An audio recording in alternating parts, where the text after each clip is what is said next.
Thank you. Okay, so my name is Christy Opsimer. I'm the Director of Systems for Great Start to Quality at the Early Childhood Investment Corporation. And what that means is I support the validation and on-site observation processes for Great Start to Quality, as well as the system. So know that that's what I oversee. You will likely see me at many of these opportunities, but I will certainly be bringing in colleagues and partners depending on the interest in the topics that you would all like to hear about.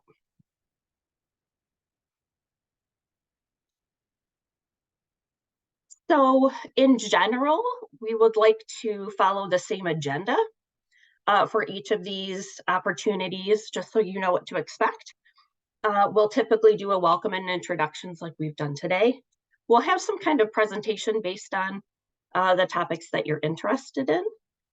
Know that our Resource Center staff across the state are also gathering information and feedback from the field to help inform the topics for these opportunities. So I want to make sure that it's relevant and answering questions that you currently have. And so we'll have that presentation time. We'll do some updates and tips. So maybe based on the things that we're hearing during the validation process or things that we're seeing during on-site observation. So just to give you some little nuggets there. And then we'll always have opportunity for Q&A because we know things come up and this will be the space for you to do that.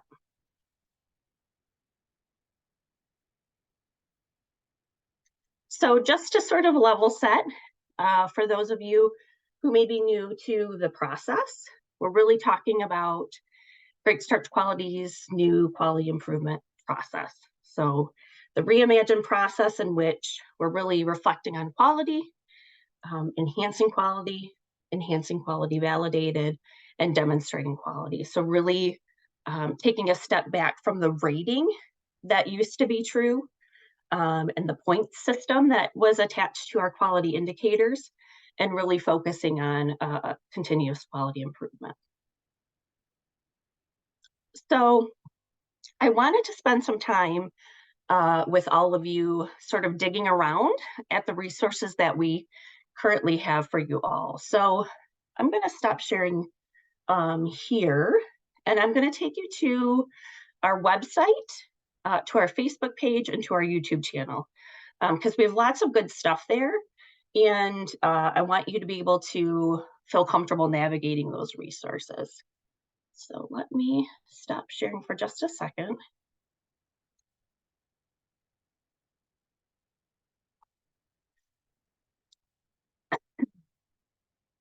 And you'll see Jen will be tossing some links into the chat to our various websites and such, so that you can get a sense for where we're going, and you can follow along if you choose.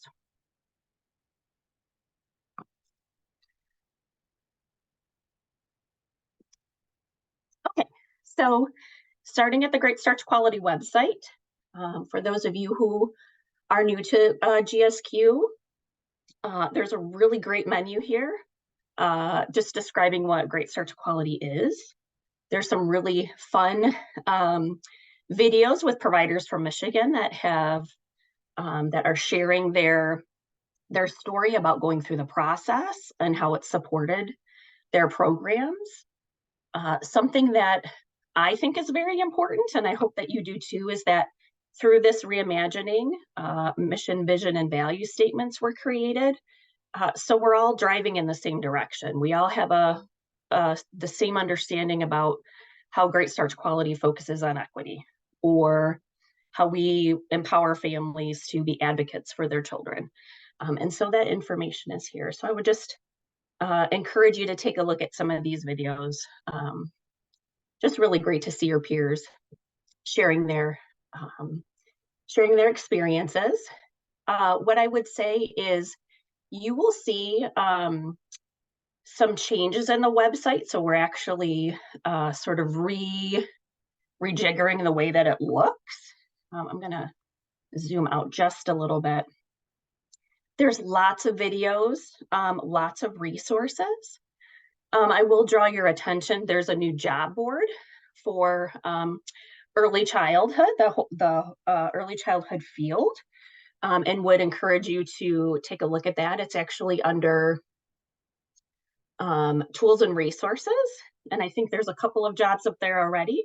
If you are interested in posting a job, because it could be all across the state, you can email jobs@ecicforkids.org, and we will get that posted, and certainly folks can access that and apply. So that is something new, and we would love your feedback on it. So this is a page for new providers, just giving them some more resources. Again, lots of videos about the process and how it's different from the old rating system. So some good pieces here. The other piece that I think is really important for folks going through it is the quality improvement process menu. And so we have sort of one like landing page that gives you information about how we reimagine the process and how it works. And you'll see what we call this flower graphic over and over, just to reinforce the cyclical nature of it. And lots more videos. Again, how we transitioned from star ratings to quality levels, and lots of good links. Certainly, if you have questions as you're going through the process, contact your Great Start Quality Resource Center, and you'll see links and phone numbers throughout our website for that as well. I won't go through every page, but I do want you to know that there is a page for every step of the process. So if you're in maintaining health and safety and you're interested about what to do next, that's a great place to go, and we'll guide you through the next steps. Any questions about the website, anything you're interested in seeing, wondering where it might be?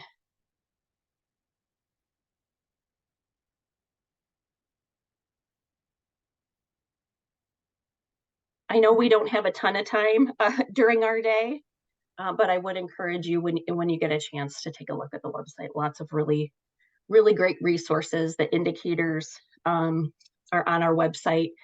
Many of the tools that we have are translated into Arabic, Spanish, and Swahili. So if you have colleagues that speak those languages, there's certainly resources for them as well. All right, I want to take you then to our Facebook page. If you do not have, you've not liked, followed our Facebook page, I would certainly recommend it. We post many times a week. This happens to be our Tip Tuesday. We talk a lot about great tips related to on-site observation. So lots of good pieces there. Certainly our quality connection, we market here. So if you're interested in upcoming opportunities, the links will be there. And certainly sharing information about partners, etc. So this is our probably our best mode of communication to stay up to date. The next place I want to take you is our YouTube channel. So over the course of the last year or two, we've really curated a number of videos.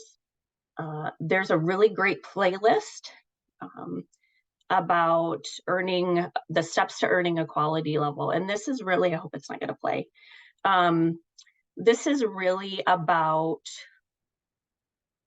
each of the steps in the system. So if you have a particular question about how to complete the self-reflection, there's a video about that. So just really encourage you to take a look at the resources that are available on this page. There are also many videos from childcare providers across the state and their experiences, things that have gone well, places they found bumps in the road, and so just a really good resource here as well. Any questions about any of those pieces? Christy, we have a question regarding the web page and trying to get to the class and ERS pages. So is the only way to get there to add class or ERS in the address, or is there a way that we can get right to those pages? Yeah, sure. If you could show us, that would be awesome. Happy to. Okay. So you can find those pages under demonstrating quality. So you'll see a flyout right here called on-site observation, and then from there are the tools. So if you're just interested in what does on-site observation mean, it gives an overview of all of the tools. And then each of these link to those specific pages. So if you're curious about threshold scores, what the cycles look like for each of the different tools, how many observations you might need to have in your program, all of that information is here. So again, that's under the demonstrating quality menu. So hopefully that answered that question. Anything else, Jen? Not that I'm seeing. I think that was helpful. Thank you. Okay, It's good to show people. Absolutely. So, yeah. And there's a lot. So, okay. So let me get back to the PowerPoint.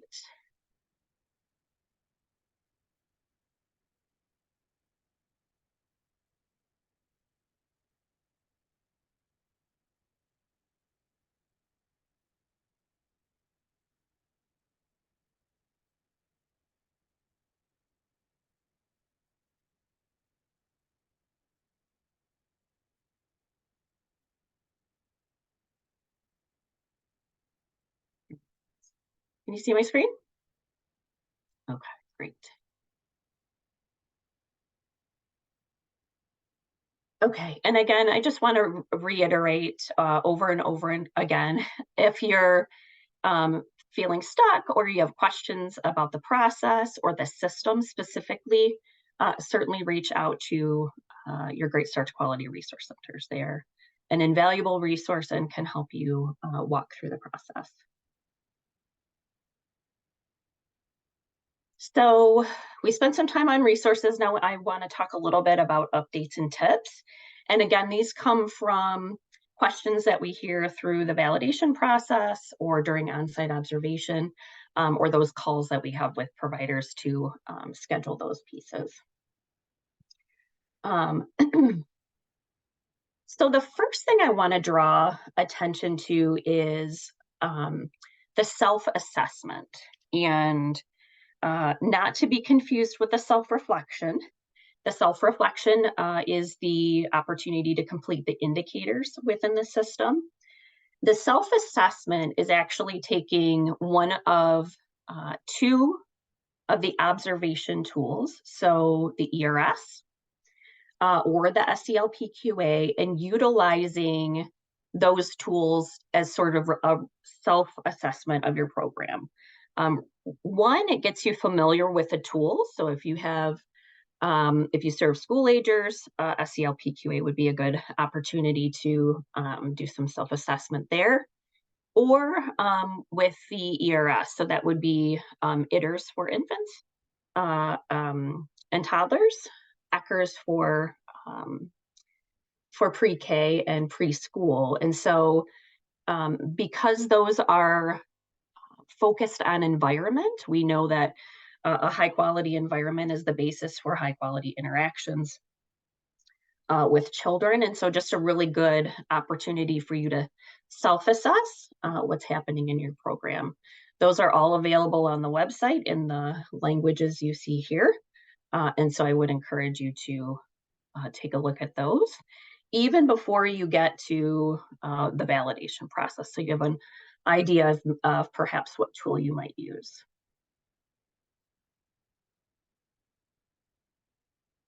Get some training. So you'll see in the indicators, there are those around getting training on the tools, the on-site observation tools. And so I just wanted to demonstrate here how you can find those easily in my registry. So when you go to the statewide training calendar, you would choose the areas of interest and select Great Start to Quality. And then you could choose either the class, the ERS, or the SELPQA to get exactly where you need to go for those tools. So just a quick tip there. Any questions about that one?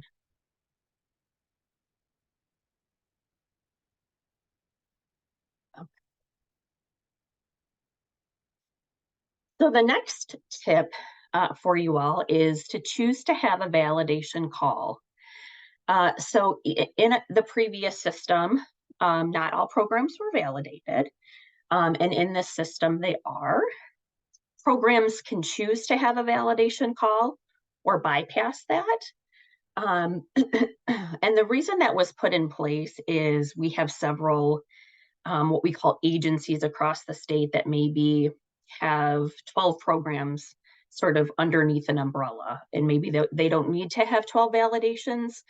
But I would really suggest, because it's a new system, that most everyone choose to have a validation call. And this is the opportunity to talk with the validator and to get clarification around the intent of the indicators to help you feel comfortable with the evidence that you're uploading. Then you sort of get a second chance to add additional documentation if you choose. If you do not have a validation call, you don't get that second chance. And so whatever evidence is in the self-reflection, that's what our validators are validating. And then you sort of move on through the process. So just a good tip to have that conversation with our validators to help you feel comfortable with the evidence you've provided. Any questions about that one? Not on that one, but could we go back to my registry for a minute? Yeah, sure. Thank you. Was there something on here, Tam, that you would like some support with or you had a question about? Yeah, I was just trying to, I was looking up what you did and trying to match it to my registry, and it doesn't match. So that's why I was trying to page for what you have and the page here are different.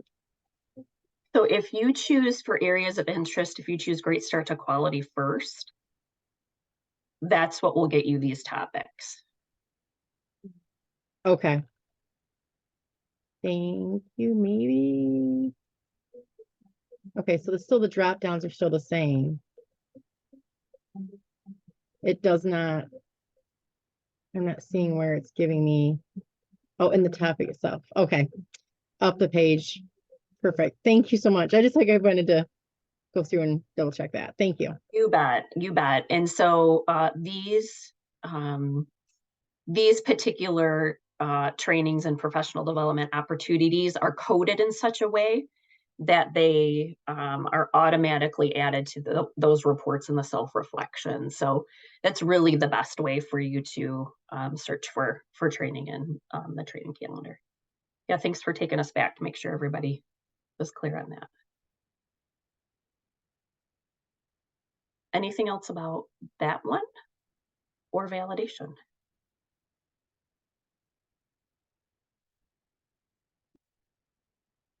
All right. So this is new. And so just want to reiterate for folks that when programs have gone through the process, they've completed their self-reflection, created their goals, completed their goals, we really want you to be in a space where you're ready to choose your on-site observation tool. And so that is why we're recommending completing that self-assessment, getting some training in my registry to really understand the tool and which tool is right for your program before you come through the validation process, so that you're ready to say, you know what, I really feel confident with class. We're really focused on high quality interactions in our program, and that's what I would like the assessor to come out and observe us with. If you have questions about which on-site observation tool is right for you, certainly reach out to your resource center. They'd be happy to talk through the different tools. They have copies of dimension guides for class, and the tools for ERS. The observation tool for SELPQA is free on Weikert's website. I probably should have gotten you the link to that. But that is readily available for folks too, and resource centers can help you with that. So just before you apply for validation, really be thinking about which tool you'd like to have for on-site observation.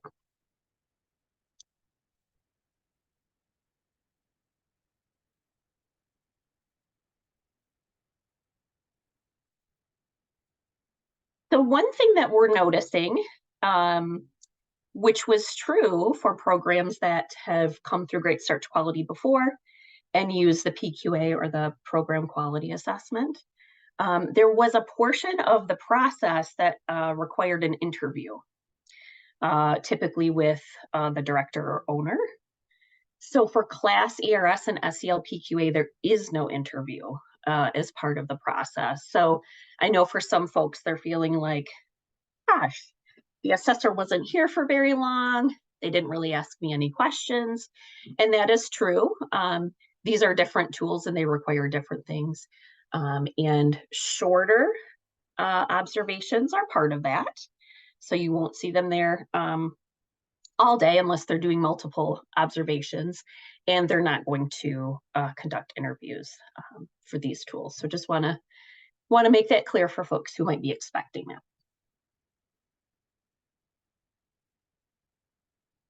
Oh, we have two of those. See, we want to make sure that you really understood that one. So part of the efforts to reimagine the process were some really robust marketing campaigns, and I'm sure that you've seen them via social media, likely via email, and a big push went to families. And so for those of you who have been around long enough, know that there hasn't been a lot done to engage families to understand what Great Start to Quality is. And if they don't understand, then it's hard to get buy-in. And so what's happening right now is families are really getting pushed to our Great Start to Quality search tool, which is shown here. So this is just an example of what a profile looks like. So every licensed child care program in the state has one. It is free. What families have said to me is, what's this picture of these books, right? I want to see a picture of the program. There's not a lot of detail here. I really wish that I could understand more about what the program offered. And so I would really highly encourage you, now that families are really utilizing the system, to update your program profile so they know what you provide. This is your time to shine, and that's what they're looking for. And so I think Jen put the link in the chat. Certainly take some time to go and update your profile so families know what you have to offer. There are some instructions there on how to update your profile, how to upload pictures. Just really encourage you to do that. And again, if you have trouble, contact your resource center. They'll be happy to walk you through it. Any questions about that?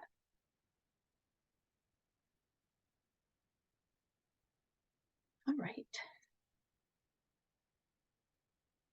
So this is your opportunity to ask questions about Great Start to Quality or the process or anything you might be wondering.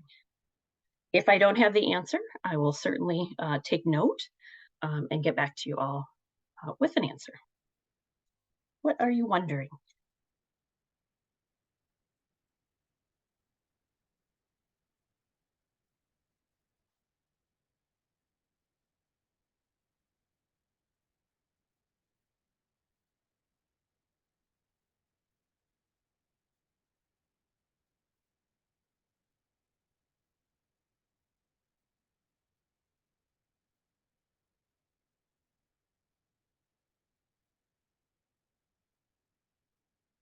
So Jennifer has a great question in the chat. If you choose the validation phone call, do you have to do an on-site evaluation?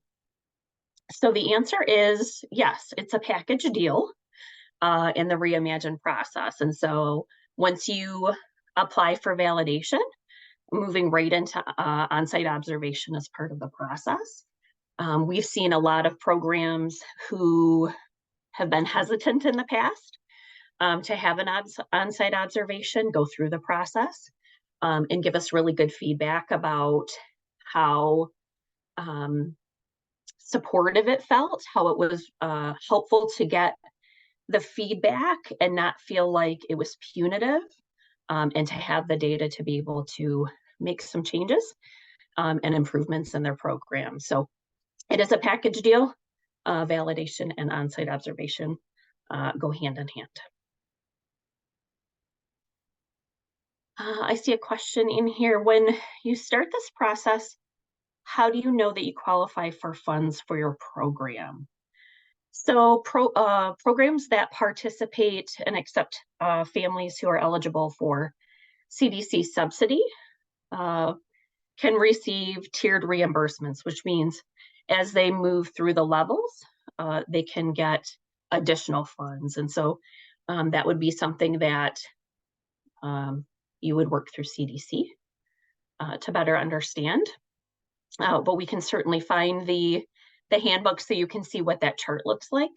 That's not something we have readily available on our website, but we can find that and share that with you. Heidi asked a question about training classes not taken on my registry loaded into it. So you can certainly take training outside of my registry. Gosh, it's probably been 2 years now. The decision was made that if you have PD that is going to count towards Great Start to Quality, it must be taken in my registry. So you can certainly have trainings outside of my registry that can be uploaded. It just won't count towards any of the professional development indicators that we have in the system.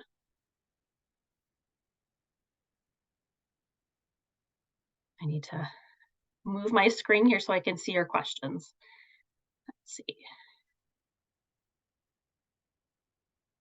In the self-assessment, there are many questions about school age policies. However, there's little support from resource centers. It would be nice if we are going to have questions like this to have supportive courses or classes we can use to build appropriate policies.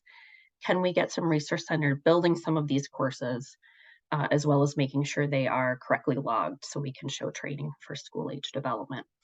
So absolutely, this is something new for you. It's also something new for us.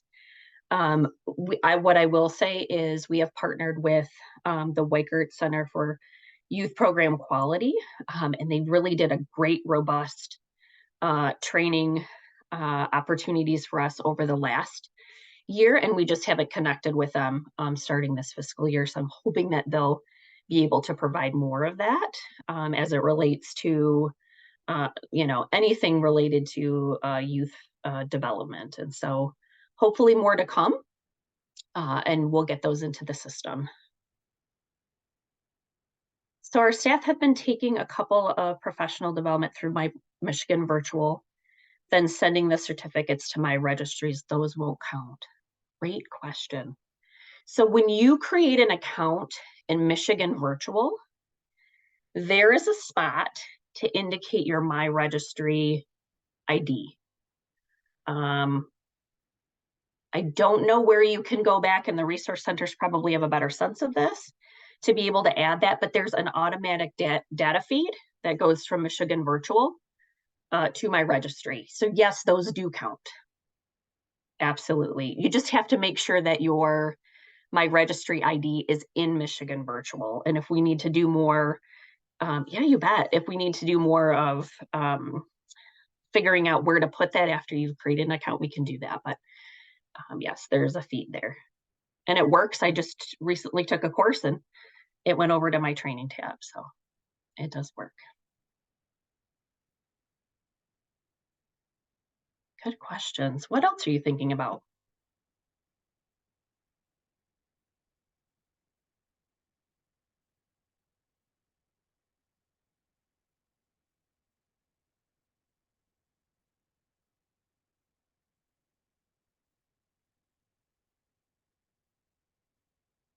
ooh, where can I find the professional development qualifiers? Is it still 24 hours per year? So it's over and above what licensing requires. And let me pull up that slide again so I can show you.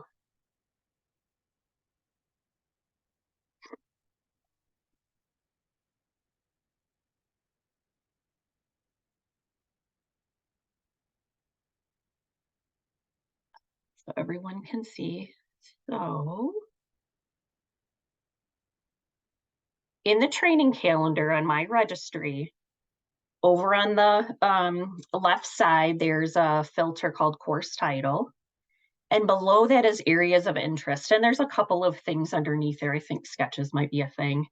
So choose Great Start to Quality.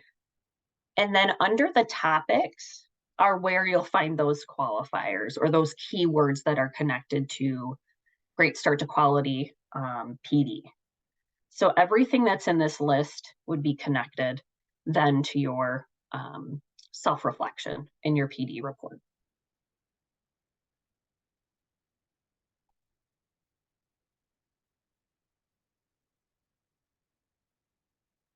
Stop sharing so I can see my chat again. Thanks, Nicole, for that. Nicole just put the CDC handbook in there for folks that had questions about the tiered reimbursement.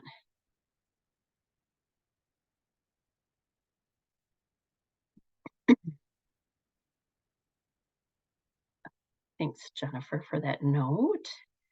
Is there any way that we can make a tab that allows for us to mark emergency person and not daily staff member?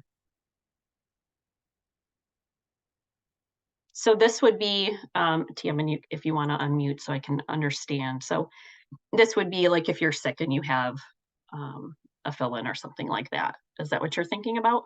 No, I'm thinking that so when you have the drop down boxes, you have to you mark this person either a staff person or other person. You don't have a chance to mark somebody as a volunteer or an emergency person anywhere. So when they're doing trainings, that everybody gets assumed that they're just a staff member. And it would be nice to be able to put on there, be able to check the appropriate box for what that person is doing versus lumping them all under staff members. Got it. So this is actually for their employment record. Correct. What is their actual to come out when they do the observations, they would be like, oh, this would make sense why you have this person here, if there was somebody filling in for the day and there was a question that came up. I mean, everybody should be trained, don't get me, that's not what I'm saying, but just to appropriately indicate which person is doing what would be nice. Okay. Yeah, we can take a look at that. Thanks for bringing that up.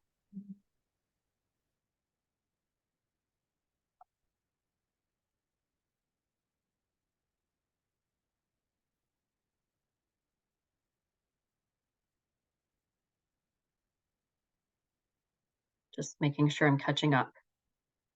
The professional development dates are not calendar year. Correct. So professional development is measured from the time that you submit your self-reflection. So it is rolling. So you do have to pay attention to it. Excuse me.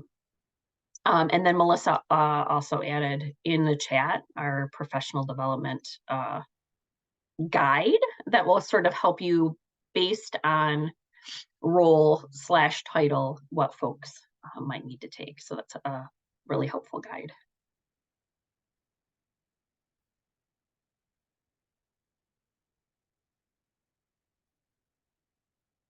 Okay, so I have a question here about my registry. We recently hired a new teacher who is having issues with my registry and cannot get added to our organization. Therefore, we are unable to add her to the assigned classroom. Do we just leave this blank for now when we submit here shortly?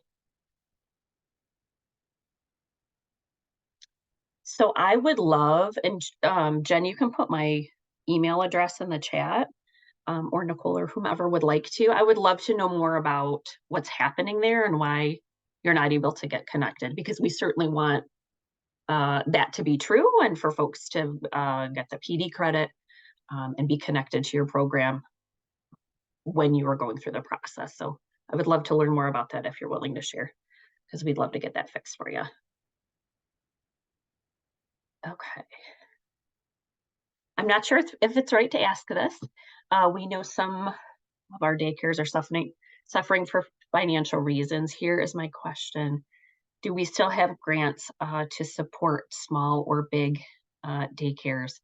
We know that much of that funding is depleted, unfortunately. There is one other grant opportunity coming. I don't have a ton of information about it, but I would say within the next week or two, stay tuned. So check out our website, get linked to our Facebook page so you can learn more about it. But there is another opportunity coming. Carrie, as a trainer in my registry with previously approved courses, I found that they are not linked to the new GSQ topics. You actually have to go in and edit the actual course to reflect it and fall under the new topics. That is true. And so if you have created courses years ago, maybe because they are good for 5 years, they would not have been connected to the new qualifiers. So either you can go in and do that, or you can email my registry and they're happy to help with that as well. So, thanks for bringing that up.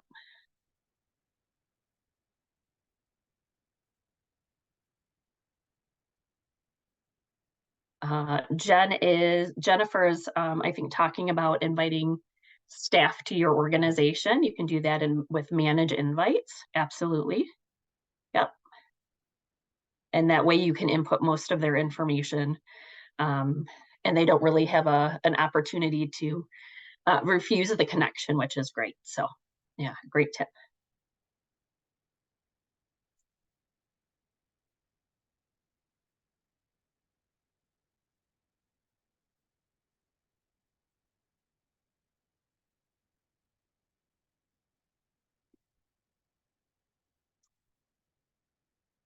Dawn's just making note about connecting while they're going through the membership process.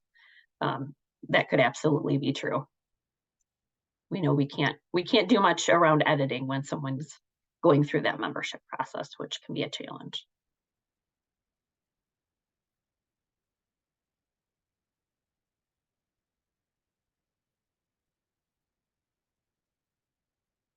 So many good questions. What else are you thinking about?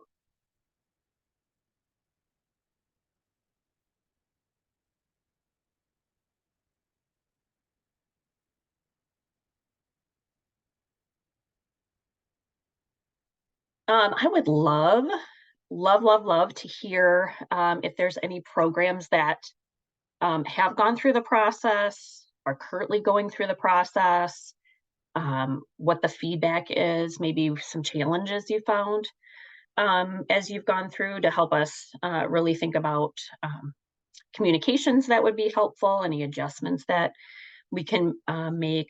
Would just love to hear your experience if you're willing to share.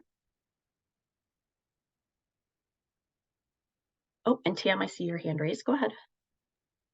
So we are just now in the process of going through the program, and we're in the self-reflection because we ran into so many problems with not having the different pieces of it, policies and things like that. Like we have policies, but they're very bland, and we're not quite sure what, even with the Q&A pages that we found that was listed on the website, they seem very vague of what the validators might be looking for. Like, are they looking for something that's blown out? Are they looking for something that's smaller? Because in some of the practice pieces previously, when we submitted a document, they wanted like a 5-step process. So like underneath school agers, they want to know, what are we doing for school agers and how are they, the social, emotional, and all these things pieces.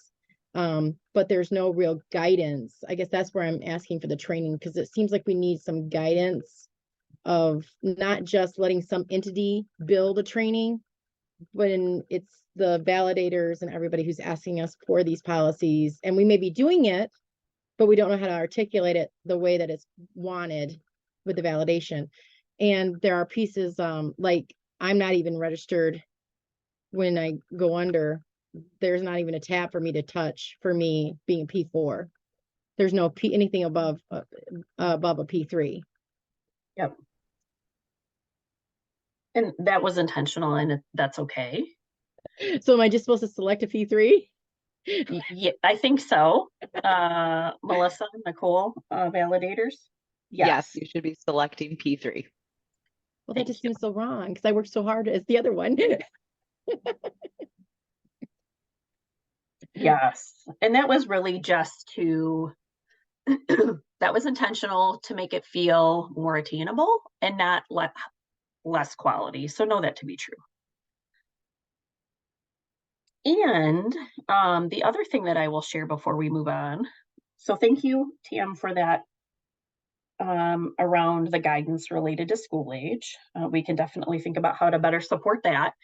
One of the things that I do want to share, which I hope is helpful, is that the Michigan Department of Education is partnering with Public Policy Associates. They received a grant from the Office of Child Care to do a 4-year evaluation on Great Start to Quality. So starting at the beginning of our new process, they're going to follow us and you all for the next 4 years to look at, did we do the right thing, right? Are the indicators measuring the right levels of quality? Are we giving folks equitable access to the supports that they need? And so there is and will be opportunity for us and MDE to reflect on their findings and make adjustments in the future. So know that that is ongoing, and we continue to provide them data so they can help us understand what to do next.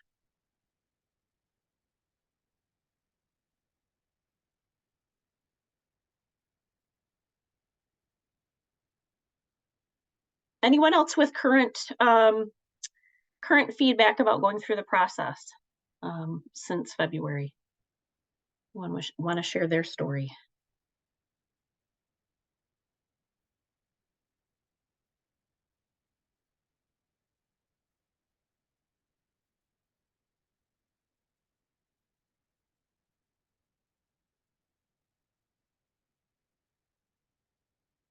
All right. So if you can get your fingers warmed up, I'd like you to think about the next couple of opportunities. So remember, we're going to do these bi-monthly, and would love it if you could share in the chat any topics that you are interested. Certainly we could think about having somebody, one of our partners from our school age organizations come to this group and talk a little bit more about what those kinds of policies are and what high quality looks like related to school agers. So anything you can think of that would be really great for us to share in the future. If you could please put that in the chat, we would appreciate it. Because again, this is your time. We want to make sure you have the information that's helpful to you.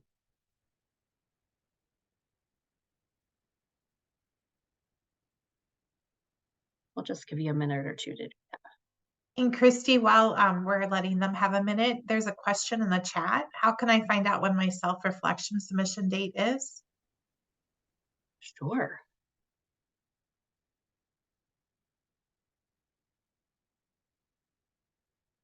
So Anita, let me ask you a question. And you can just put it in the chat, or if you want to unmute. Have you already submitted your self-reflection? Are you asking more about your expiration date?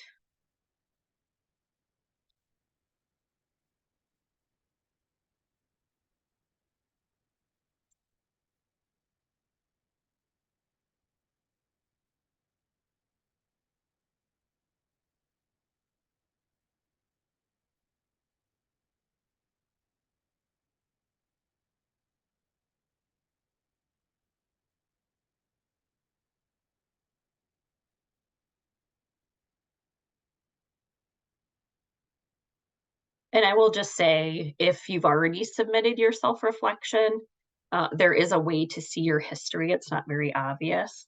And I would just recommend, if you want to email me, I can help you get to where you need to go pretty easily. It would be hard to talk through in this venue, but happy to show you.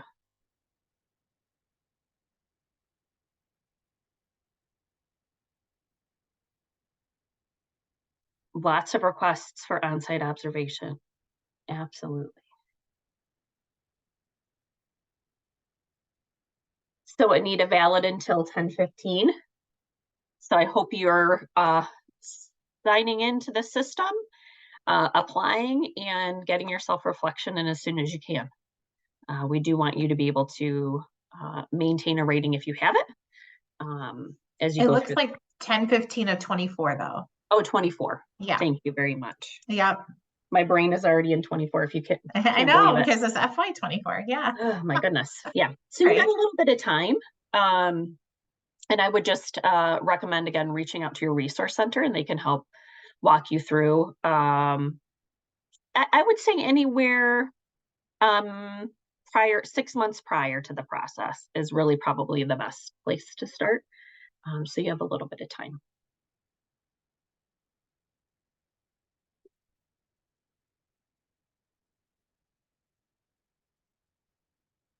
I'm weeding through questions versus topics.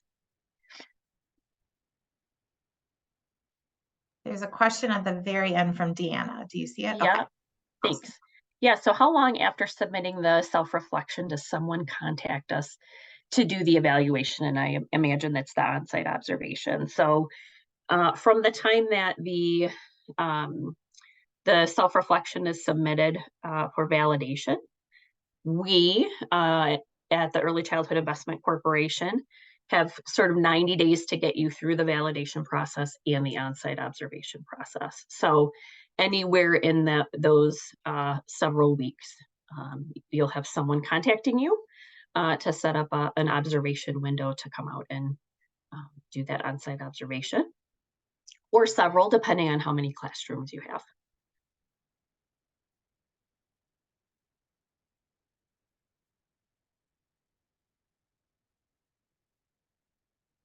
Yeah, someone's asking about how long does it take to go through the whole process. So the whole process is intended to be pretty fluid and provider driven. And so from the time that you apply, it's really up to you on how long it takes for you to work through the self-reflection. Initially, sometimes programs will say, gosh, I meet 10 of these indicators and the other ones I really have some work to do. And then they can move to the point where they're creating goals and really working on, how do I meet these indicators? How do I improve quality? And certainly working with resource center staff. And that can take time, right? Improving quality shouldn't happen overnight. And so that part does take a little bit of time. And then again, once that self-reflection is submitted to our validators, and then through that on-site observation process, it's 90 days. So hopefully that gives you a little bit of a sense.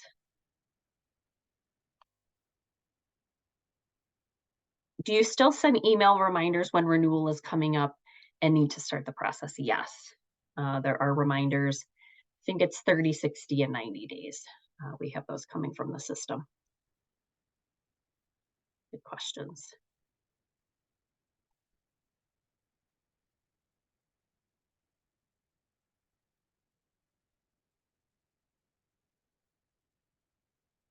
I would say any more ideas, please, again, put those in the chat for upcoming opportunities. We have about 8 minutes. Any other thoughts, wonderings, questions, feedback?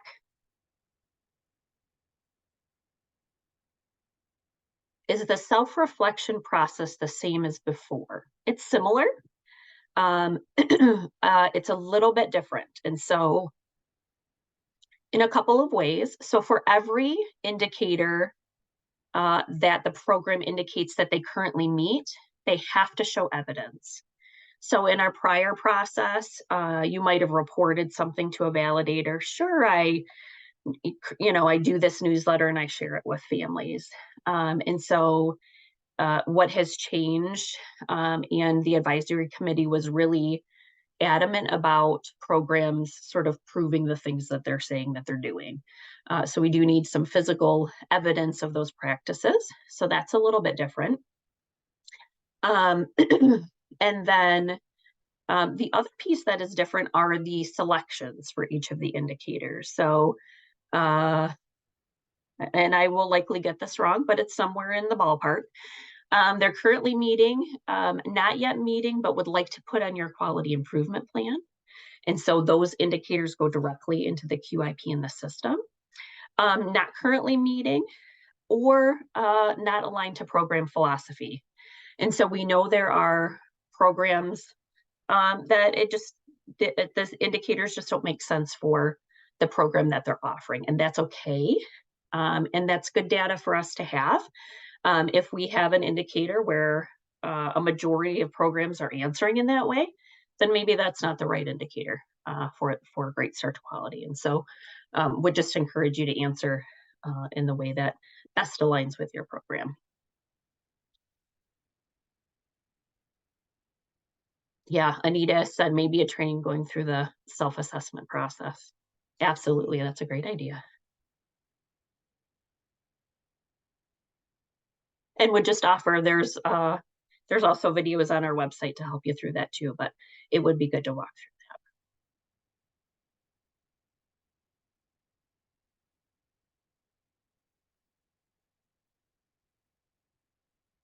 Yeah, for sure. If something pops into your head, again, we will, the next opportunity for us to meet is in December. It's December 13th from 1 to 2, so same time. I'll ask Jen to throw the registration link in the chat and encourage you to register. And then we'll certainly be posting it on social media like we have before, as well as in our newsletters, but encourage you to join and share with your friends.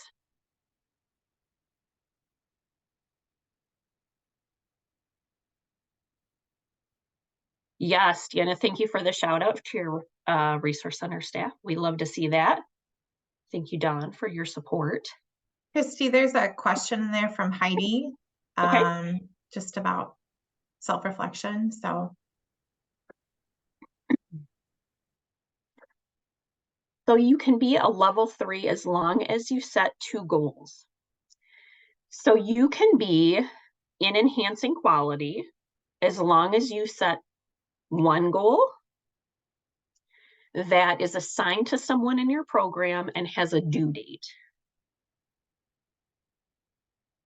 You can have as many goals as you want. We would certainly hope that you have more than 1 goal, right? We all have improvements to make, but it is only the 1 goal. But it's got to be assigned and it's got to have a due date. And you don't need to have everything in the self-reflection. You don't. So remember, in this reimagine process, there are no points. And so if your program is not using an approved curriculum, that's okay. We know that using an approved curriculum is a measure of high quality, but we also know that not everyone can afford it. And there are other measures of quality. So what we wanted to be true is that particular indicator wasn't stopping you from moving forward in the quality improvement process. So no, you don't have to meet every indicator. Then as long as you allow in-home validation, you can be at a level 4. So after enhancing quality is where you make your goals.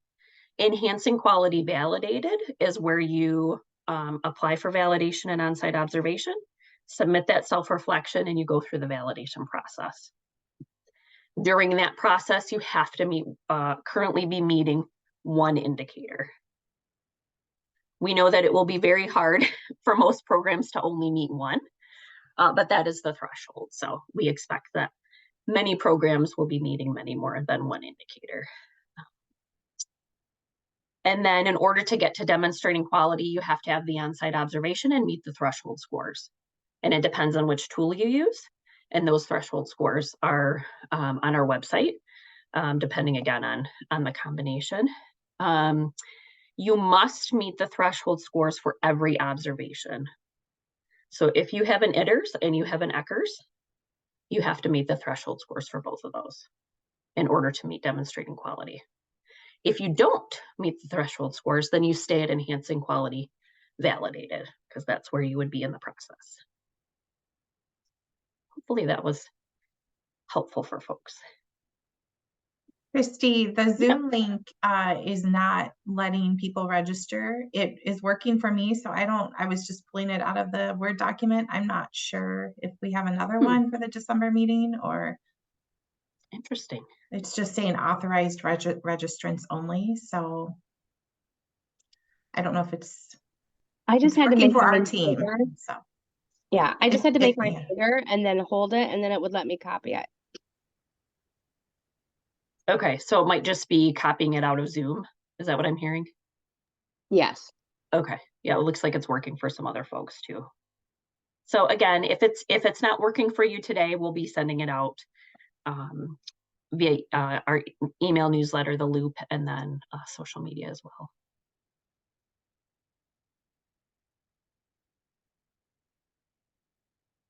I am so grateful and thankful for all of you who attended today and participated and shared your thoughts and your feedback. We really, really appreciate it. We hope that you found value in this. Certainly, you have my email address. If you have other ideas or questions or wonderings, please let me know. And we'll do this again in December. And before we go, Tam, did you have one more question? I think she did. Yeah, just a quick one. I was told that once another program that we know has already been through the process, validated, thought it was wonderful, which is great. That's what we want to hear.